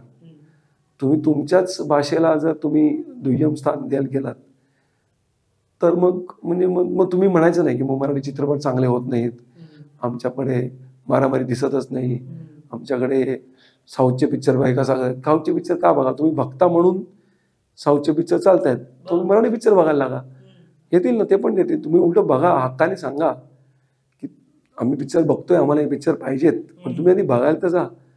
होतं कसं की तुम्ही चित्रपट बघतच नाही आधी, त्याच्यामुळे मग पैसे जो गुंतवतोय तो आधी म्हणतो अरे मला रिकव्हरीचं नाही आहे तर मी कशी करू. जसं माझ्या मते नाटक जे आहे, नाटक विभाग जो आहे हा मराठी किंवा महाराष्ट्रात जेवढा जिवंत आहे तेवढा बाकी कुठेच नाही असं मला वाटतं.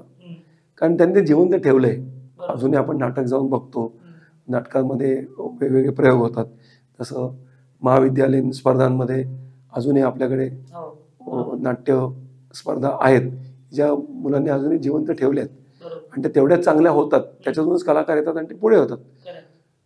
तर ते आहे की नाटक कसं आपण अजून जिवंत ठेवलं तसं अजून चित्रपट आपण जिवंत ठेवावा असं मला वाटतं. सगळ्यांनी जास्तीत जास्त जाऊन बघावा, जे जितकं जास्त बघाल तितके जास्त चित्रपट येतील, तितका जास्त दर्जा आपल्याला देता येईल चित्रपटांमध्ये. मगाशी तुम्ही ते म्हणालात तसं की साऊथचे जे फिल्म्स आहेत ते आता पॅन इंडिया किंवा पॅन म्हणजे सगळीकडेच बघितले जात आहेत आजकाल. साऊथ खूप हाईप होत आहे, तर ते एक्झॅक्टली कुठल्या कारणांमुळे हाईप होत आहे असं तुम्हाला वाटतं ऍज अ सिनेमॅटोग्राफर म्हणून, आणि त्यासाठी मराठी इंडस्ट्रीने काय केलं गेलं पाहिजे जेणेकरून ते हाईप होईल. ज्याच्यातलं एक उत्तर तुम्ही दिलंच की प्रेक्षक मुळात तुम्ही आणला गेला पाहिजे, आपल्या भाषेवरती प्रेम केलं गेलं पाहिजे. तशी अजून काय कारण आहेत? म्हणजे मी ॲज अ सिनेमॅटोग्राफर मी नाही उत्तर देऊ शकत त्याच्यामुळे. जनरल प्रेक्षक म्हणून याच्याबद्दल उत्तर देऊ शकतो की त्यांच्याकडे जी साहसी दृश्य जे होतात, मारामाऱ्या आणि हे जे होतात ते आपल्याला उगीच आवडतं. म्हणजे मला कधी कधी खूप इलॉजिकल वाटतात त्या गोष्टी की मी एकाला लात मारली तो डायरेक्ट चौथ्या मजल्यावर जातो, हे काही लॉजिक नाहीये. एक लात मारली तो असं 100-150 फूट उडून लांब जातो, नाहीये, पण लोकांना आवडतं कारण त्याचं ते प्रेझेंटेशन खूप चांगलं झालेलं असतं. म्हणजे नवरस जे आहेत त्याच्यामध्ये जो अनेक रस आहेत, त्या काय रसांचे अति रस काढणं हे तिथे जे होतं तिथे मोजका रस निघत नाही, तिथे ते म्हणजे पाळ पिळून म्हणजे मारामारी करतात, म्हणजे फार बदलूनच करतात. आता आपण बोलत होतो की मराठी फिल्म्स केले आहेत, हिंदी फिल्म्स केले आहेत, तुम्ही ऍज अ काय म्हणतात त्याला महेश लिमा यांना सिनेमॅटोग्राफीसाठी म्हणजे सिनेमॅटोग्राफर म्हणून तुम्ही काम करत आलाय, पण इंडिव्हिज्युअल सिनेमॅटोग्राफर म्हणून किंवा इंडिव्हिज्युअल डिरेक्टर म्हणून पण तुम्ही अनेक प्रोजेक्ट्स केलेली आहेत आणि करताय. त्याच्याविषयी आम्हाला जाणून घ्यायला आवडेल. इंडिव्हिज्युअल मी डिरेक्टर म्हणून काही काम केलेलं नाहीये. As a cinematographer. As a cinematographer individual cinematographer म्हणून मी माझी केलेली पहिली फिल्म होती फोटोप्रेम. त्यात मी नीना कुलकर्णींनी ऍक्टिंग केली, आदित्य राठी आणि गायत्री पाटील एक दिग्दर्शक होते. तो पिक्चर मिळायचा पण एक असाच किस्सा आहे की माझा मित्र आहे प्रसाद नामजोशी, त्याने तो पिक्चर लिहिला आहे. त्यांनी मला एकदा फोन केला आणि विचारलं तू काय करतोस आता? म्हटलं काय ॲड फिल्म शूट करतो तुम्ही. उद्या काय करतोस? म्हटलं काही नाही करत आहे. म्हटलं पुण्याला ये. म्हटलं कशासाठी? म्हटलं आदित्य राठी आणि गायत्री मित्र आहेत, ते पिक्चर करतात, ते कॅमेरामन शोधत आहेत, तर तुझं मी रील त्यांना दाखवलं आहे, तर त्यांना आवडलं आहे, तर तू येऊन भेट. मी त्यांना येऊन भेटलो, आदित्य राठीला भेटलो, आमच्या गप्पा झाल्या. ते म्हणले ते मला म्हणलेच होते की मी अजून 2-3 कॅमेरामनला पण भेटणार आहे. म्हटलं बरोबर आहे तुमचं. मी त्यांना भेटलो आणि मी संध्याकाळी पुण्यातच होतो. ते मला म्हटले तुम्ही पुण्यात आहात का अजून? म्हटलं आहे. आपण भेटूया परत. म्हटलं ठीक आहे आम्ही भेटूया. एका कॉफी शॉपमध्ये आम्ही भेटलो. बसल्यानंतर तुम्हाला स्टोरी सांगायला लागला पिक्चरची. 5-10 मिनिटात म्हणून तुम्ही स्टोरी काय सांगताय? नाही तर म्हणलं तुम्ही कॅमेरामन झालात आमच्या, आम्ही डिसाईड केलं आहे तुम्ही कॅमेरामन आहात. तर ते म्हणजे असा अचानक तो पहिला चित्रपट मिळाला. मग त्याच्यामध्ये काही काही गोष्टी होत्या की अगेन परत त्याच गोष्टी होती येत नाही, पण म्हणजे पहिला पिक्चर होता त्याचा, आता बजेट्सवर कन्स्टेंट हे आहे ते. तर मी तेव्हा त्याला म्हटलं होतं की मी कॅमेरा वापरीन तर मग फिल्मचा कॅमेरा वापरीन, पण मे बी लाईटिंग आपण कमी करू शकू, कारण आपल्याला कुठेतरी तो तराजू ठेवायला पाहिजे की इकडे पैसे जर मी वाढवले भाड्याचे तर इकडे मी कुठेतरी कमी करेन, मग तुम्हाला ते कमी जास्त तुम्हाला करता येईल. तर ते करताना अनिल मेहता सर जे आहेत त्यांच्याबरोबर मी 3 पिक्चर केले. बदलापूर केला, शानदार केला आणि बियॉन्ड द क्लाउड्स केला.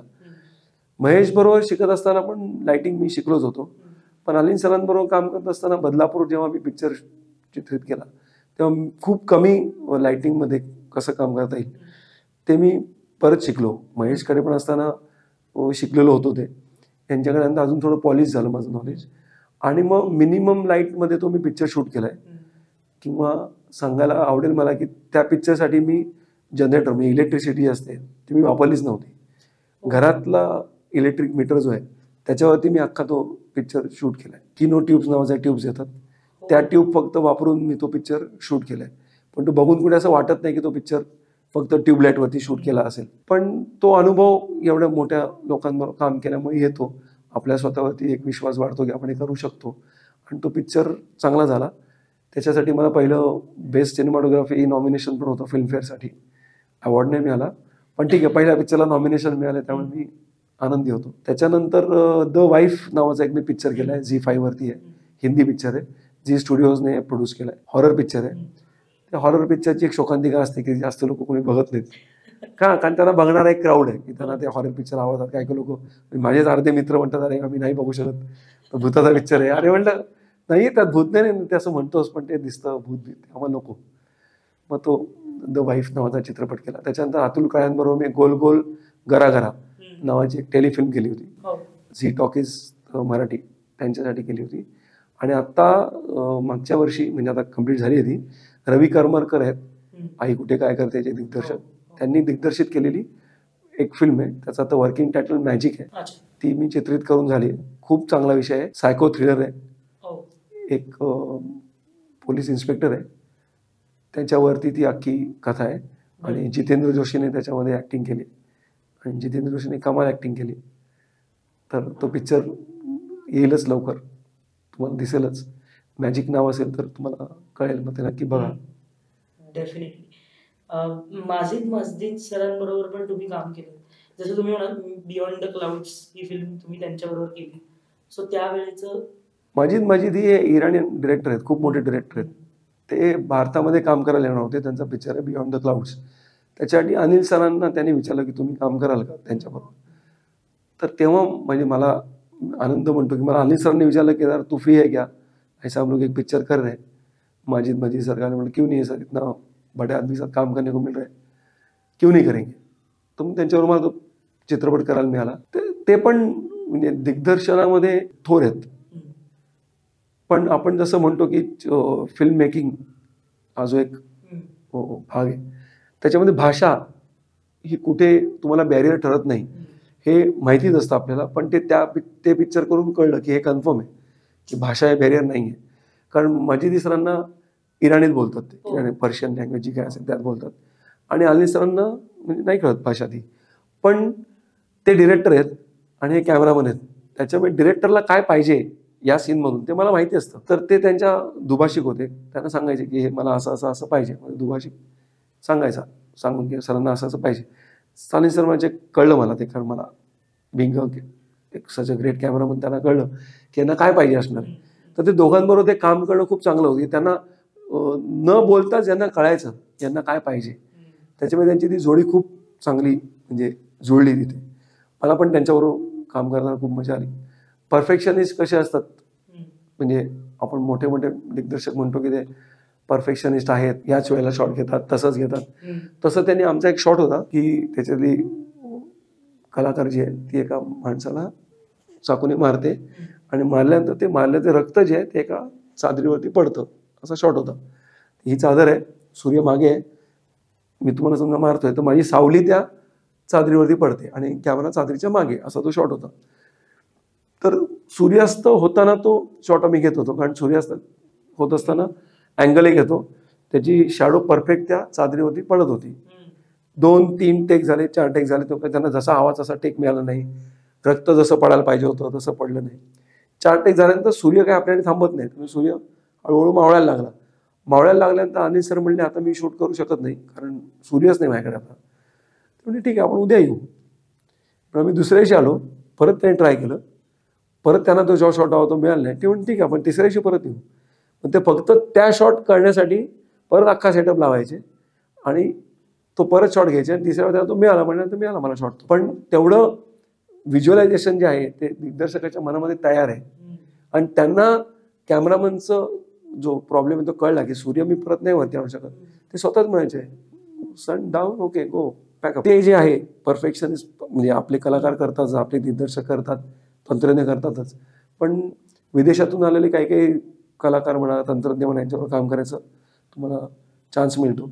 त्याच्यामध्ये अँडी लॉंग नावाचे एक ॲक्शन मास्टर आहेत, त्यांच्याबरोबर मी कमांडो नावाची एक सिरीज केली विपुल शहाची हॉटस्टारची. त्याच्यामध्ये मला त्यांच्याबरोबर काम करायला मिळालं. अँडी लॉंग हे जॅकी चनच्या टीममधले एक त्यांचे आहेत. म्हणजे तुम्ही जर कधी सर्च केलं अँडी लॉंग आणि इंटरव्ह्यू असं तसं, तर त्या अँडी लॉंगने स्वतःचे काही स्टंट करून ते जॅकी चॅनला पाठवले होते आणि मग जॅकी चॅननी त्यांना फोन करून व्हॉटएव्हर करून सांगितलं होतं की तू माझ्यासारखा आहेस. आणि मग ते इथे विपुल सरांबरोबर काम करायला आले होते, तर त्यांच्याबरोबर काम करायला मला मिळालं. तर त्यांनी ते ॲप्रिशिएट पण केलं होतं की केदार तू काम केलंस, म्हणजे आमच्याबरोबर आम्हाला खूप तुझी हेल्प झाली आहे. झाली त्यांची काम करण्याची पद्धत जी आहे ती वेगळी आहे. त्यांची मारामारीची आता मी म्हणलं साऊथची मारामारी आहे की एक मारलं की डायरेक्ट लांब पडतो, त्यांची मार तशी नाही, तो मारला की माणूस तिथेच पडतो. So it is more karate और कुंफू, त्या धाटणीची त्यांची मारामारी आहे ती शिकायला मिळाली. त्यांचे शॉट टेकिंग वेगळं आहे त्यांचं, पण आपले शॉट टेकिंग वेगळं असतं. आपण आपल्या हिशोबाने विचार करतो, ते त्यांच्या हिशोबाने विचार करतात. त्याच्यामुळे विदेशातील तंत्रज्ञानाबरोबर काम करायला मिळालं की त्याच्यातून खूप शिकायला मिळतं. वेगवेगळी पद्धत कळते शूटिंग करायची. तो एक चांगला अनुभव असतो प्रत्येक वेळेला. तुम्ही आता इतका तुमचा अनुभव आम्हाला सांगितलात ओव्हरऑल, इतक्या वेगवेगळ्या लोकांबरोबर इतक्या वेगवेगळ्या ठिकाणी तुम्ही काम केले, तर आत्ताची जी नवीन जनरेशन आहे, जी ज्या जनरेशनला सिनेमॅटोग्राफर व्हायचंय किंवा ज्या जनरेशनला कॅमेरामॅन व्हायचंय, अशा लोकांनी एक्झॅक्टली काय गोष्टी केल्या पाहिजेत ज्याच्यामुळे त्यांना त्या गोष्टी अचीव्ह करता येऊ शकतात? मला माहित नाही माझी तेवढा अधिकार आहे की नाही की कोणाला मी सांगावं.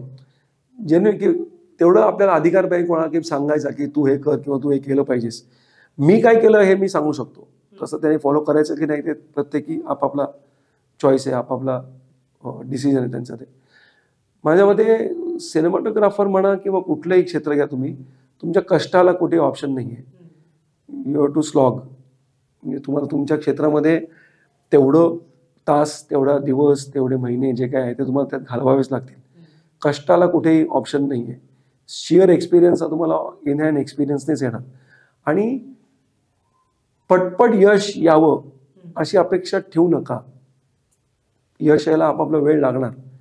यश म्हणजे नॉट ओन्ली यश म्हणजे तुम्हाला काय उद्या आज काम केलं उद्या एखादा तुम्हाला चित्रपट मिळेल सुद्धा, पण माझ्या मते तुम्हाला जे शिकण्यात जितका तुम्ही वेळ घालवाल, स्वतःचा पाया जितका भक्कम कराल, म्हणजे तुम्ही नॉर्मल बघता की एखादी उंच इमारत जेव्हा बांधतात तेव्हा त्याचा पाया खूप मोठा करतात, तर मग ते उंच इमारतीला म्हणजे भारदस्तपणा येतो, त्यांना ते हलत नाही किंवा जे काही स्ट्रेंथ लागते ती येते. का तर त्याचा पाया खूप चांगला असतो. मला म्हणजे if I am wrong correct मी, पण मी असं ऐकलंय बांबू जेव्हा वाढतो ना तेव्हा तो हॉरिझॉन्टली आधी वाढतो आणि मग व्हर्टिकली वाढतो. तर आपल्याकडे पटकन व्हर्टिकलच वाढायची इच्छाशक्ती आणि ईर्ष्या जास्ती आहे. हॉरिझॉन्टल कोणी वाढायला बघतच नाही. म्हणजे आपण आधी स्वतःचा ज्ञानाचा बेस जो आहे ना तो खूप मोठा करून घेऊया. प्रत्येक जण कोण शिकूया काही ना काहीतरी. प्रत्येक कॅमेरामनकडे, म्हणजे मी असं म्हणत नाही की तुम्ही 10-15 कॅमेरामनला असिस्ट करा, स्वतः शिका, पण कॅमेरामनला असिस्ट का करा, कारण ते व्यवहारातलं ज्ञान जे in hand experience, on field experience जो म्हणतो तो खूप आल्याशिवाय तुम्ही जेव्हा अडचणीत पडता ना तेव्हा हा एक्सपिरियन्स सगळा कामाला येतो. म्हणजे असं म्हणतात की ड्रायव्हिंग ट्रेनिंग स्कूलमध्ये तुम्हाला किती शिकवलं, ट्रॅफिकमध्ये तुमची गाडी अडकली आणि घाटामध्ये तुमची गाडी अडकली, तुम्हाला गाडी काढायची, तो एक्सपिरियन्स असणं जास्त गरजेचं आहे. जेव्हा तुम्ही जितकी गाडी चालवाल तितका तुम्हाला तो एक्सपिरियन्स येतो. तसंच माझं म्हणणं असं की तुम्ही जितक्या लोकांना असिस्ट कराल आणि असिस्ट करताना सुद्धा जितक्या लोकांकडून शिकून तुम्ही ते आत्मसात केलं पाहिजे. लगेच आलं, आज मला कॅमेरा आला, कळलं आयएसओ काय ठेवायचं आहे, फोकस काय ठेवायचा आहे, लेन्स काय ठेवायचे, चला उद्या मी पिक्चर शूट करतो. मग तसं शूट करून येता तुम्ही, मग आल्यानंतर कळतं अरे आपण खूपच माती काढली आहे, किंवा तिथे या सिच्युएशनला काय करायचं ते मला पटकन कळलं नाही. का कळलं नाही? कारण तुम्ही अर्ध्या अडकुंडाने पिवळे झालात. तुम्हाला एक पिक्चर तुम्ही केलं, तुम्हाला वाटतं तुम्ही झालं माझं सगळं येतं. मग ते त्या वेळेला किंवा त्या क्षणी कुठलं डिसिजन घेतलं पाहिजे, कॅमेरा अँगल कसे लावले पाहिजेत. समजा सूर्य जातो कधी कधी, मग त्याला काय करायचं, सूर्य आपल्याला पाहिजे असतो पण नाही आहे, मग काय करायला लागतं, सूर्य खूपच आहे, मग सावली कशी करू. मग कधी कधी मला हे दाखवायचं आहे पण मला हे दाखवायचं नाही आहे. हे सगळं जे आहे ते कॅमेरामन बरोबर काम करून किंवा जास्तीत जास्त चित्रपटांमध्ये काम करून तुम्हाला कळतं की तुम्ही हे गोष्ट कशी कराल. तर माझं सगळ्यांना ॲडवाईस नाही म्हणत, पण एक रिक्वेस्ट आहे की तुम्ही जास्तीत जास्त लोकांना असिस्ट करा, जास्तीत जास्त शिका. पटपट मी आज पासआउट झालो, उद्या 2 पिक्चरला किंवा 2 सिरियलला असिस्ट केलं, चला मी झालो कॅमेरामन, असं नाही होत. खूप त्याला कष्ट घ्यायला लागतात, खूप त्याला मागे साधनं नाही म्हणत मी, पण खूप त्याच्यामध्ये पेशन्स खूप आहे की तुम्हाला खूप शिकायला लागतं लोकांकडून. आणि मग तुम्हाला कळतं की हे एवढे लोक मोठी जी झाली आहेत ती का झाली आहेत, कारण त्यांनी पण कोणाकोणाला 5 वर्ष 10 वर्ष काय म्हणा 4 वर्ष असिस्ट केलेलं आहे.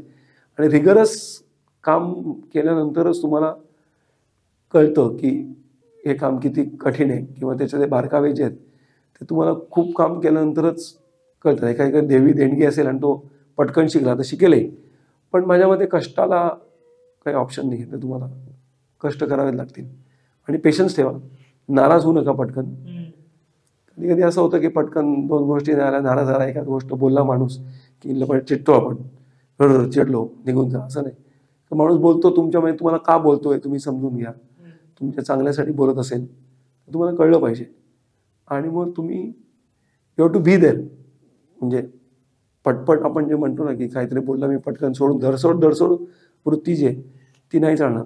तुम्हाला जर तुमच्या मनात पॅशन आहे तर ते तुम्हाला तेवढं धरून ठेवावं लागेल, तुम्हाला तेवढे चटके घ्यायला लागतील, मग तुम्हाला एंड रिझल्ट दिसेल.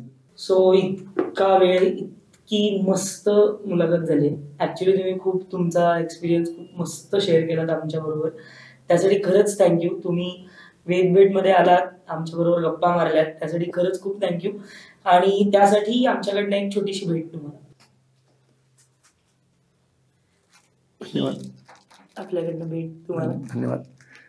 वेद थिएटरच्या यूट्यूब चॅनलला लाईक करा, सबस्क्राईब करा, शेअर करा आणि त्यांच्या इंस्टाग्राम हँडलला फॉलो करा. सो वेद भेटचा हा एपिसोड इकडे संपला. तुम्हाला कसं वाटलं हे नक्की कमेंट सेक्शन मध्ये सांगा. वेद थिएटरला फॉलो करायला विसरू नका.